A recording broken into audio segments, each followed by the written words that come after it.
কি ব্যাপার? তোদের দুজনের মধ্যে কোনো সমস্যা হয়েছে?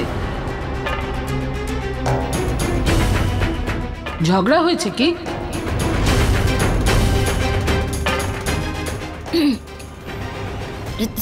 ঝগড়া ঝগড়া তো রোজই হয় ঠাকুমা। ছাড়ুন না, আমার এখন অভ্যেস হয়ে গেছে। আপনি বলুন, আপনার কোনো কাজের জন্য আমাকে প্রয়োজন আছে? দাদু ভাই। ঠাম্মি, আমার কিছু জরুরি কাজ আছে, আমি যাচ্ছি। দাদু ভাইও না? আরে হ্যাঁ, পারো। আমি ভাবছিলাম যে বাড়িতে এবার বড় করে গণেশ পুজো করব। তুই একটা কাজ করবি, গণেশ ঠাকুর নিয়ে আয়, ততক্ষণ আমি বাড়িতে সব প্রস্তুতি নিচ্ছি।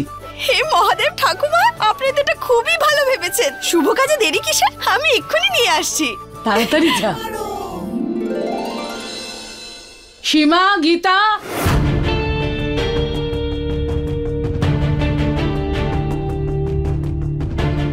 মন্দিরটা বন্ধ বলে তাই গিরিধারী কাকা আমাকে এখানে ডাকলেন, কিন্তু নিজে গেলেন কোথায়?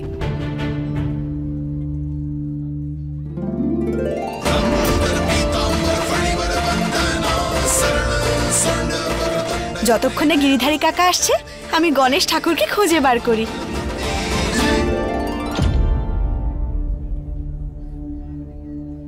দাদা, একটা চশমা নাও না। আমার এসবের কোনো দরকার নেই বাবা। দাদা, আমি সকাল থেকে কিচ্ছু খাইনি, একটা নাও না।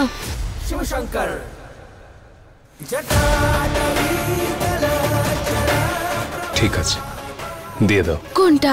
যেটা তোমার পছন্দ হবে।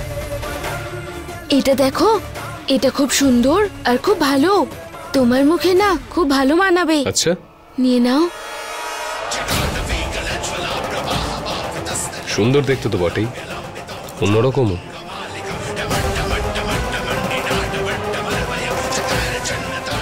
এই নাও, 1 মিনিট।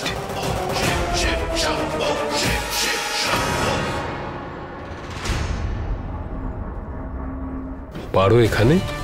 রিপোর্টে তুকতাকের কথা লেখা থাকবে না শঙ্কর, আসল কারণটা খুঁজতে আমি যাচ্ছি।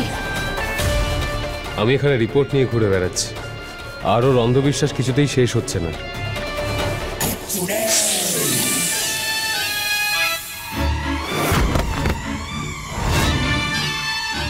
এইবার ওকে এমন শিক্ষা দেব যে আমাকে নিয়ে ভাবার আগেও ভয় পাবে, ঠিক সেই রকমই যেরকম এই পুরো পৃথিবী ডাইনির নাম নেওয়ার আগে ভয় পায়।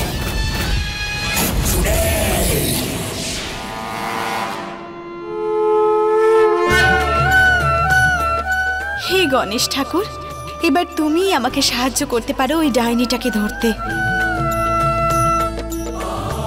দাদা, এই ঠাকুরটা বুক হয়ে গেছে কি? হ্যাঁ ম্যাডাম। তাহলে বুকিং ক্যান্সেল করে দিন,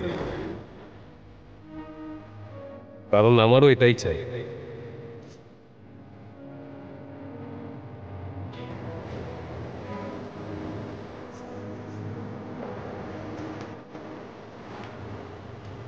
শঙ্কর, তুমি এখানে? কাজে এসেছিলাম একটা। চলো গণেশ ঠাকুরের এই মূর্তিটা নিয়ে বাড়ি যাই। না না, আমি এখন বাড়ি যেতে পারবো না। আমাকে গিরিধারী কাকা কিছু বলার জন্য ডেকেছেন, ওনার সাথে কথা বলে আমি একটু বাদে ফিরবো। ডাইনি না? এর অন্ধবিশ্বাস এখনই দূর করে দিচ্ছি।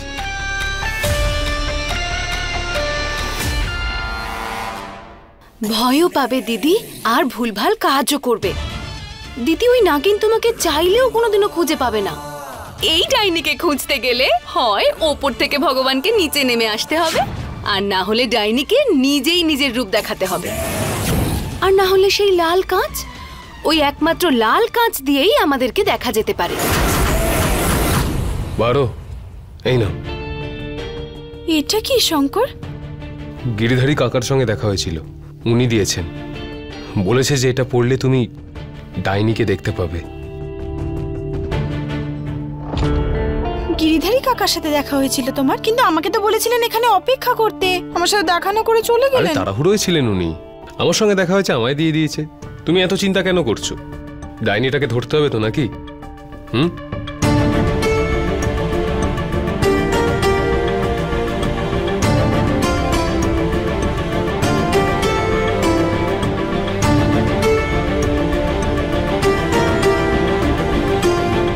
Thank you Shankar, thank you very much.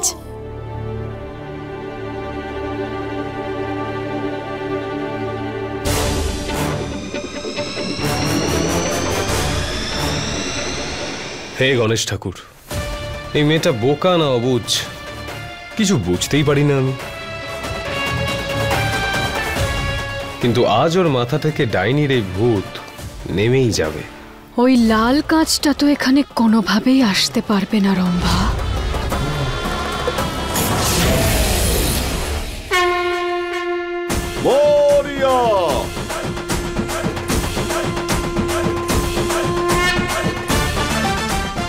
জয় গণেশ ঠাকুর। শঙ্কর, তুমিও নাচো না? আরে ঠাকুর ধরে আছে। বাবা, গণেশ আমার হাতে দাও। যাও, তুমি গিয়ে নাচো। যাও যাও, আরে যাও। জয় গণেশ ঠাকুর, জয় গণেশ ঠাকুর।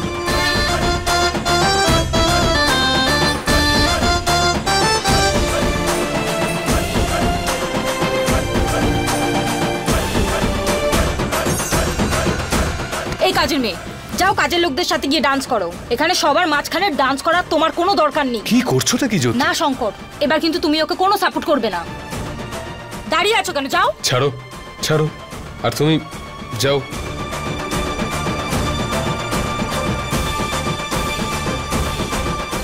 ডাইনি? জয় গণেশ ঠাকুর।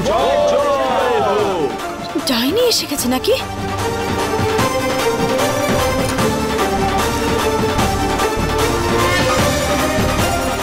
আজকে ডাইনিটাকে খুঁজে বের করবই আমি।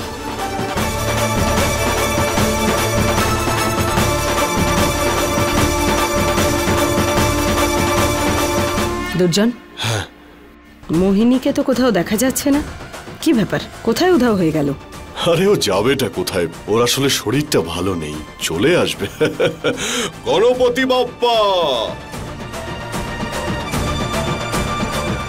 কোথায় গেল ডাইনিটা? আরে এই তো আমার মোহিনী। আরে তুমি কোথায় ছিলে? তোমার শরীর এখন ঠিক আছে তো? হ্যাঁ ঠিক আছে, শরীর একদম ঠিক আছে। আমি তো এখানেই ছিলাম, পুজোর প্রস্তুতি নিচ্ছিলাম। আচ্ছা আচ্ছা আচ্ছা। ভালো লাগছে এটা দেখে যে তোমার নিজের দায়িত্ব সম্পর্কে একটু হলেও জ্ঞান আছে।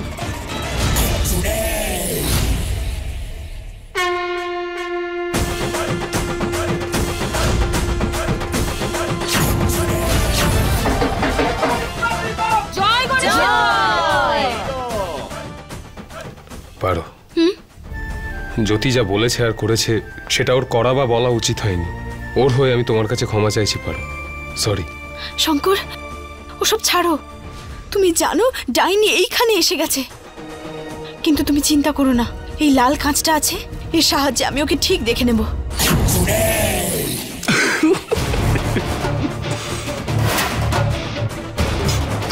সরি, এটা একটা বাচ্চার থেকে কিনেছিলাম আমি। এটাই কোনো জাদু টাদু নেই, কোনো ডাইনি টাইনি দেখা যায় না, এতে সবকিছু লাল রঙের দেখায়। পারো, তুমি আর তোমার কুসংস্কার না, সত্যি বাবা। শঙ্কর, তুমি এরকম করলে আমার সাথে? নাও তোমার লাল কাঁচ। আরে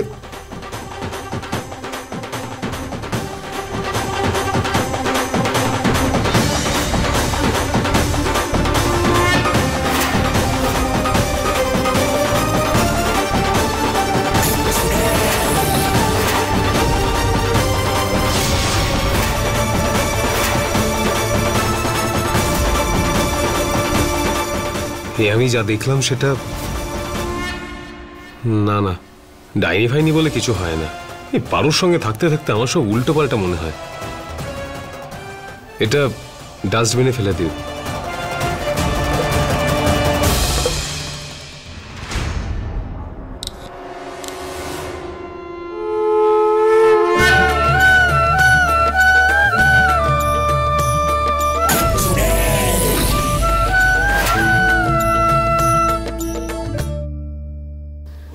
এত পুজো আচ্ছা নিয়ে সব ব্যস্ত, আমার সারা গাটা চুল করছে আর তার সাথে জ্বালাও করছে। তুমি তো জানো আমার সাথে এরকমই হয়, কে জানে কখন শেষ হবে এইসব। চুলকুনি তো আমারও হচ্ছে। দিদি কিছু একটা করো তুমি। কিচ্ছু করতে পারবো না আমি এখন সবার সামনে, বুঝলে? যেরকম আছো সেরকমই থাকো, এখান থেকে বের হওয়া যাবে না। আর বারবার ছটফট করা বন্ধ করো, সন্দেহ করবে ও। হে গণেশ ঠাকুর, আমার পাশে থাকো তুমি, যাতে আমি এই পরিবারকে, শঙ্করকে ওই ডাইনির হাত থেকে বাঁচাতে পারি। আমাকে পথ দেখাও গণেশ ঠাকুর, একটা পথ দেখাও আমাকে।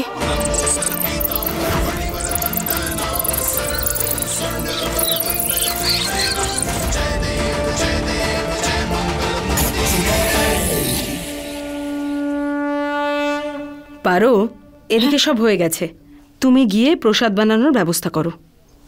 হ্যাঁ পিসিমা।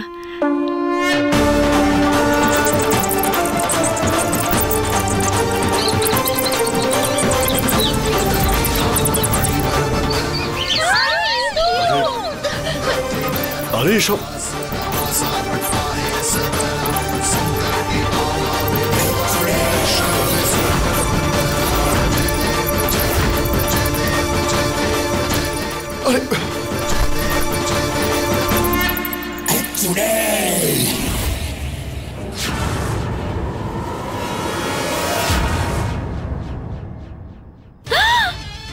নরম নরম গরম রক্তের ইঁদুর, খেয়ে নেবো কয়েকটা, চুলকুনিটা একটু কমে যাবে। কি বলো দিদি? একবার দেখো এই মানুষগুলোকে কিরকম চিৎকার চেঁচামেচি করছে, তাও শুধুমাত্র এই ইঁদুরগুলোকে দেখে। তুমিও একটু ভয় পাও, নিজের মুখে ভয় আনো, ওদের মধ্যে ঢুকে যাও, আর তারপর এই ইঁদুরগুলোকে মেরে খেয়ে নিও। বাহ দিদি, তোমার বুদ্ধির যতই প্রশংসা করা হোক সেটা কম। এই ইঁদুরগুলোকে দেখে ভয় পেয়ে গিয়ে মানুষদের সাথে আমরা মিলেমিশেও যাবো, আর আমাদের পেট পুজোটাও হয়ে যাবে, আর কেউ সন্দেহ করবে না। বাহ দিদি বাহ। ইঁদুর, কত ইঁদুর!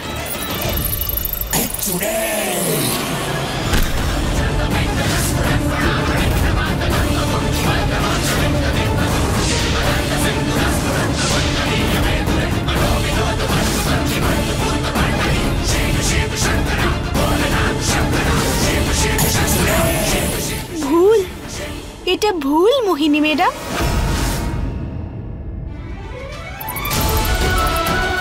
এগুলো তো ইঁদুর, গণেশ ঠাকুরের বাহন। এদের মারতে নেই, এদের আশীর্বাদ গ্রহণ করতে হয়। আর আমাদের তো খুশি হওয়ার কথা যে আজ গণেশ চতুর্থীর উৎসবের দিন এই ইঁদুরগুলো আমাদের বাড়িতে এসেছে। এর মানে তো এটাই দাঁড়ায় যে আমাদের বাড়ি আর পরিবারের ওপর গণেশ ঠাকুরের আশীর্বাদ সব সময় থাকবে।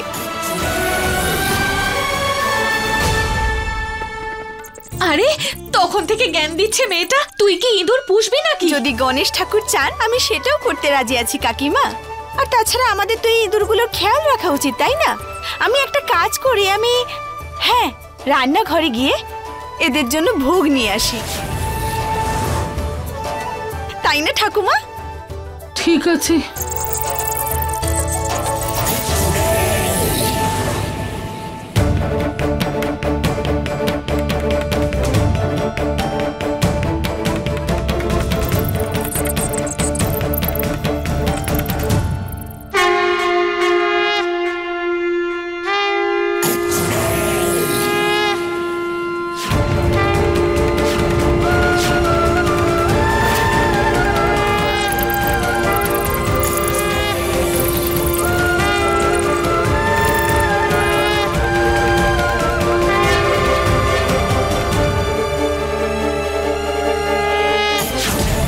অদ্ভুত না, এই মেয়েটা একদম আলাদা। অন্যরকম তো বটেই, অদ্ভুত। পারো কি করে করে এসব? আমার হাত আটকে তুই অনেক বড় ভুল করে ফেললি না কেন? শাস্তি হবে, অনেক বড় শাস্তি পাবে।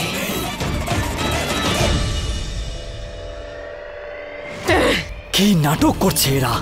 নদীতে ভাসিয়ে দেবে, আগুনে পুড়িয়ে দেবে, হাওয়ায় উড়িয়ে দেবে, কিন্তু এই পরিবারের লোকজন আমাদের একটু টাকা পয়সা দেবে না। যদি কিছু টাকা আমিও পেয়ে যেতাম কি ভালো লাগতো, তাই না?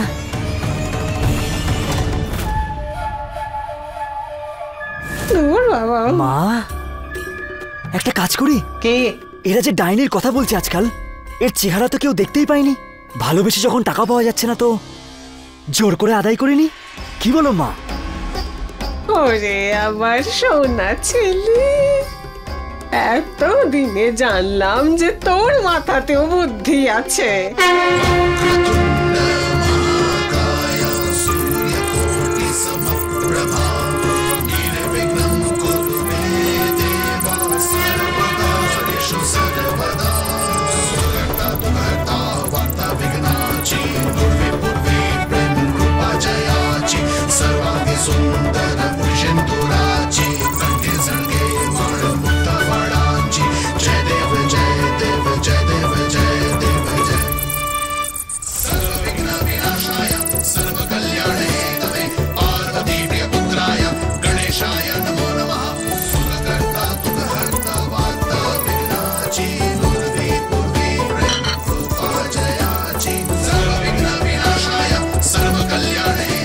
মহাদেব, আমাকে তো মোদক বানাতে হবে।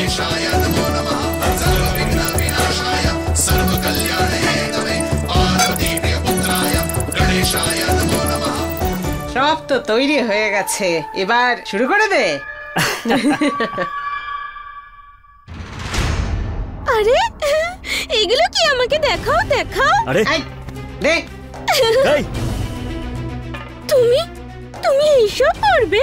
তোমার আবার মেয়ে হওয়ার ইচ্ছা হলো নাকি, তাই এইসব পড়বে? সব ব্যাপারে জানতে হবে, তাই না?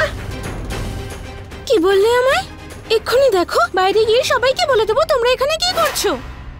এক্ষুনি গিয়ে বলছি। এই তুই কি বলবি রে?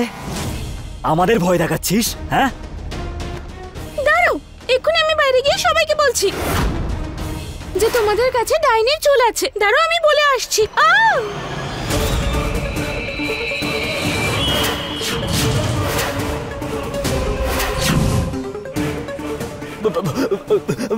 মনে হচ্ছে মায়ের ভেতরে ডাইনি ঢুকে গেছে।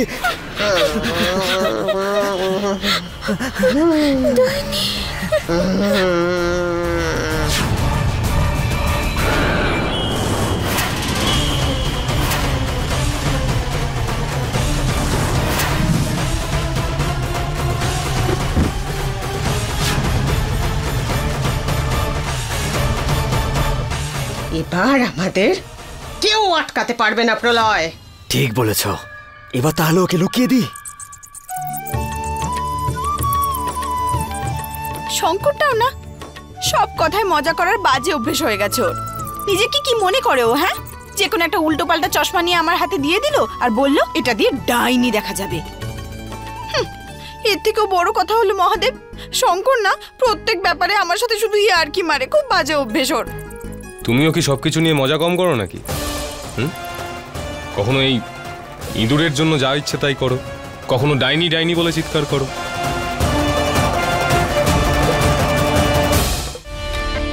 যেটা দেখা যায় সেটাতেও বিশ্বাস করো, আর যেটা দেখা যায় না সেটাতেও। কারণ আমি যেটা অনুভব করতে পারি আমি সেটাকেই বিশ্বাস করি। আর শঙ্কর, যেদিন তুমি এটা অনুভব করতে পারবে তুমি এই কথায় অনেক গভীরভাবে বিশ্বাস করবে। শঙ্কর, তুমি নাগ। এর আগেও ওই ডাইনিটার সাথে তোমার লড়াই হয়ে গেছে, আর ভবিষ্যতেও এটা হতে পারে। তাই তোমার যখন সবকিছু মনে পড়ে যাবে তখন কথা হবে। শুধু তোমার এই কথাটাই আমার বিরক্ত লাগে। পারো উল্টো পাল্টা যা ইচ্ছে তাই বলতে থাকো।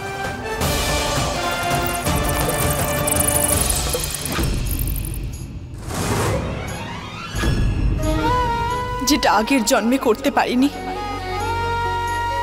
সেই ভুলটা বারবার করব না। আমি কথা দিচ্ছি, আমি তোমাকে তোমার কোনো ক্ষতি হতে দেব না।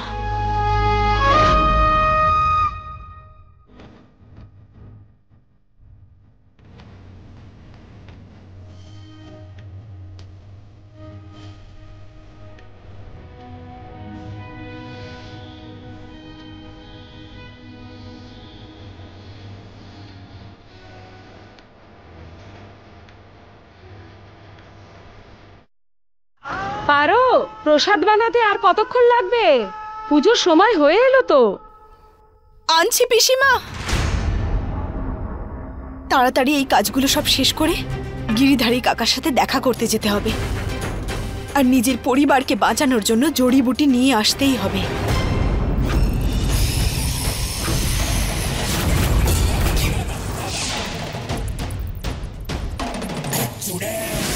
তুই আমাকে ধরার চেষ্টা করছিস তাই না? মনে হচ্ছে ডাইনিকে আবার তোকে ভয় দেখাতে হবে।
अपने पसंदीदा शो के फुल एपिसोड देखने के लिए अभी डाउनलोड करें दंगल प्ले ऐप।